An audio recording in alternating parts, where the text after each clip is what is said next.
Hello everyone, Stepan here. Today I'm going to show you a game from the German Bundesliga, which is just finishing now. The last round, the 15th round, is being played at the moment. And there's a very exciting situation at the top of the scoreboard. And two teams have an equal number of match points. However, one team is in front because of the tie breaks. And that's the team of Baden Baden. That's one could say the Barcelona or Real Madrid of chess. And it's an all-star team comprised of so many strong names that it's unbelievable. And I'm just going to read you the lineup in the team. Board 1 is Fabiano Caruana, then Levon Aronian, Maxime Vachier-Lagrave, Vishy Anand, Peter Svidler, Radoslaw Wojtaszek, Michael Adams, and the list goes on. Bacrot, Najdic, Hou Yifan, Alexei Shirov, Jan Gustafsson. So I think the average rating of the team is about 2700, which is completely absurd. And in a way, chess is perhaps becoming like football or soccer if you are from the States. And more and more, the teams are getting stronger with the help of international players. And the quality of chess, especially in the German Bundesliga, which is the Champions League of chess, is getting so high that it takes an absurd quantity of good players and of chess knowledge, chess mastery to stay on top. And the concurrence is so hard that it's really hard to win the league, and I think it's the strongest chess competition of all, on a club level at least. And this was a game from round 14. Levon Aronian was playing board 1 for Baden Baden, and they were playing against Speyer-Schwegenheim, I'm sorry for the German pronunciation, and he was playing against Mikhailo Oleksienko on board 1, who is also a strong grandmaster. He is 26-15 at the moment. But of course, Aronian is about 200 points higher rated. And the team of Schwegenheim is going to drop out to the second German league. They are in 14th place at the moment. And the last three teams on the scoreboard out of 16 will continue next season in the lower league. And of course, Baden Baden is tied for first. And their biggest rival, who is in second place due to the tie breaks, is the Solingen team, which is also admirable, and it has an admirable lineup. Anish Giri is board 1, then Pentala Harikrishna and Etienne Bacrot. So not that many super grandmasters after those three names, but still a very strong lineup. And today they're not playing each other; they're playing different teams. But today's round will decide the winner of the German Bundesliga. And I wanted to show you this game not so much because of the quality of the game. It was a good game, of course, but just to highlight the significance of money in chess and of the open market in chess and what capitalism has brought to chess. And the chess is becoming more and more like a superstar sport in which the players are bought and sold, and the players are playing for different club teams, and apart from their own personal careers and national careers, they have an active club life as well. So let's get to the game. So Baden Baden versus Schwegenheim in round 14 yesterday, and of course it was important for Baden Baden to win this match to stay on top, and they did it convincingly. They won 7.5, so 7 victories, 1 draw on 8 boards. And the lineup was absurd as well.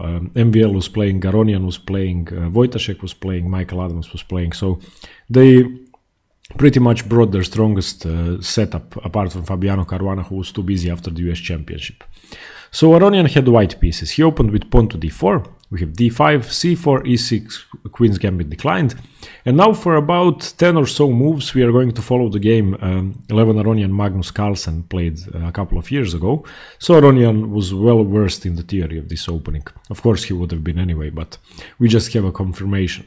Now knight to f3, knight f6, knight to c3, the 3 knights variation of the queen's gambit declined. Pawn to a6, the most common move, cd5, ed5, bishop to g5, pinning the knight. Now bishop to e6 is played, e3, and both sides are aiming to castle, quickly develop their pieces. Both sides have opened up both of their bishops. Of course, Levon Aronian first played bishop to g5 before e3, solidifying to make sure the bishop is not locked behind the pawn chain. Now knight b to d7, bishop to d3, bishop to d6, bishop to f4, challenging the bishop. And this is a common idea, despite it might look like it's losing a tempo, but black would like to have doubled pawns here, because the pawn on f4 give a great outpost to white on the e5 square. So this would be a favorable exchange for white. Of course, Oleksienko doesn't take. He plays queen to e7, finishing development. Now both sides castle. And here h3 is played. And this is the first deviation from the theory. This is the first, let's say, novelty in the game, even though it could transpose to the same position from a different move order. In the game, Magnus Carlsen played against Levon Aronian. He played the rook f to e8, which is a more solid move. Oleksienko went for c6, which is slightly passive. A better try, which leads to very aggressive positions, was to play c5. And after dc5, bishop takes f4, e takes f4, knight takes c5. You can see that black, of course, has accepted an isolated queen's pawn, but that doesn't really mean anything. Here white would play f5. This would be the most active move. And now after bishop to d7, rook to e1, queen to d6, you can see that black has a lot of activity. All the pieces are very, very well placed. He will be able to push b5 before dislodge the knight from the attack of the d5 pawn. Of course, he could take the bishop on d3, but that's really not a good trade for him because the pawn on f5 is blocking the scope of the bishop. So this position would have been great for Mikhailo Oleksienko. Instead of that, he went for c6. And now Levon Aronian gets a lot of activity because c6, it doesn't really do that much. It solidifies d5, but it doesn't do anything actively. Now queen c2, adding pressure to the h7 pawn. Rook f to e8, rook a to e1, g6, solidifying the h7 square, even though this is creating a lot of dark squared weaknesses around the king. Now bishop g5, once the dark squares have been weakened, Levon Aronian realizes that this pawn wouldn't be that favorable and that the dark squared bishop is much more important now that the weaknesses can be exploited, of course, around the king. Now we have queen to f8, getting away from the pin, a3, rook ac8, b4, b5, the queen side gets locked down, knight to d2, knight to h5. And here, if you try to evaluate the position, there's not really that much for either side. White has a slight edge because of the dark squared weaknesses, but black has a menacing bishop pair looking towards the king, and black can activate easily. And of course, there's really no problem for black in this position. He can even count on the plan of playing knight to b6, and then to c4, getting a passed pawn, and if white doesn't take, he would have a great outpost for the knight. So a lot of plans for black as well. Now we have knight b3, h6, bishop to h4, g5, and here queen to d1 is played, now giving black a slight edge. And now knight to g7. This was the fatal error by Oleksienko. What he should have played here was knight d to f6, and this of course solidifies the h5 knight, so if pawn takes bishop, queen can't take the knight. So Levon Aronian would have had to play bishop to e2, double attacking the knight, and now Oleksienko could have played queen to g7, and this would have been a great attack for black. Even though the position is equal, perhaps only slightly better for black, this would have brought a lot of excitement, and the game would probably continue with bishop h5, gh4, king to h1. Of course, in this position, there's nothing else white can do. Really, black is threatening a lot of stuff. This pawn was pinned, so it could have been taken. It could have been taken. Now king h1, knight h5, queen takes h5, and now after queen to g5, whatever white does, black is slightly better. The best move would have been queen to f3, but you can see that the bishops are much better than the knights. That's very obvious, and the knights will have to play a couple of moves to get into the game. And after king to h7, rook g8, rook g6, rook c to g8. Black is almost winning. So this would have been a very tough position for Levon Aronian to face, but unfortunately for Oleksienko, after queen to d1, he didn't find the move knight d to f6. He played knight to g7, which is far more passive, and now strategically white is already winning. Now bishop to g3 is played. Accepting this trade, this would be favorable for white because the rook would be open on the f file. Now f5 is played. Bishop d6, queen d6, knight to c5. Whatever black does, white is okay. He takes, d takes, queen to e5, attacking the knight, knight to e2, bishop d7.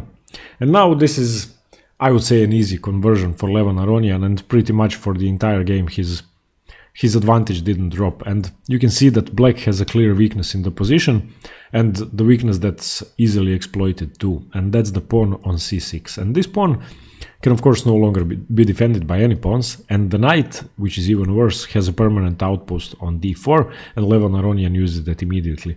And this knight, of course, can't be dislodged. The only way it can be removed is by playing knight to e6 and then capturing, but that would open up the e file to white's advantage. And in the meanwhile, there's a lot of pressure on c6, and of course, if ever this pawn should drop, then the c5 pawn is a menacing threat and a very strong passed pawn. Now the game continues with rook e7, a4, opening up the queen side a bit, trying to get some pressure on the queen side, rook c8, bishop to c2, h5, ab5, ab5, queen to d3, now triple attacking the f5 pawn, g4, h takes, g3, blocking down the king side to make sure white can't play g3. That would create a lot of trouble for Levon Aronian. And what's even more important, preparing to play king g2, rook to h1. And if you look at the positioning of the black king, you can imagine that doubling up on the h file would be far too dangerous for him, for it. Now rook a8, rook a1, offering a trade of rooks, rook e to e8, queen c3, queen e7, king to g2, preparing rook h1. Now king to f7 is played, rook to h1, and this is just busted for black. The c6 weakness is one major factor in the position, and the dominance along the h file is the second one. And of course, this is now positionally and tactically even winning for white. And if nothing, he's going to put enough pressure on both weaknesses and something will have to drop. So now queen to f6 was played, which doesn't really do much. Rook to h7, pinning the knight to the king. Rook a1, queen takes a1, king to g8, attacking the rook. Now queen to h1 is played, solidifying the rook. And after queen to g5, rook to h6 was played, and Oleksienko gave up and resigned.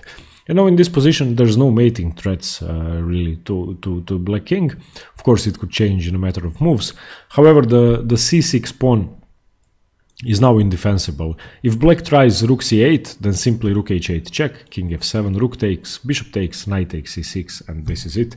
The position is busted. The one passed pawn is far too much for black to handle, and what's even worse, the cooperation of the queen and bishop on the h7 square, and the fact that the knight can jump in with check at any point, or even come to d4 and pressurize f5, is far too much for black, and he rightfully resigned. There's absolutely nothing he can do.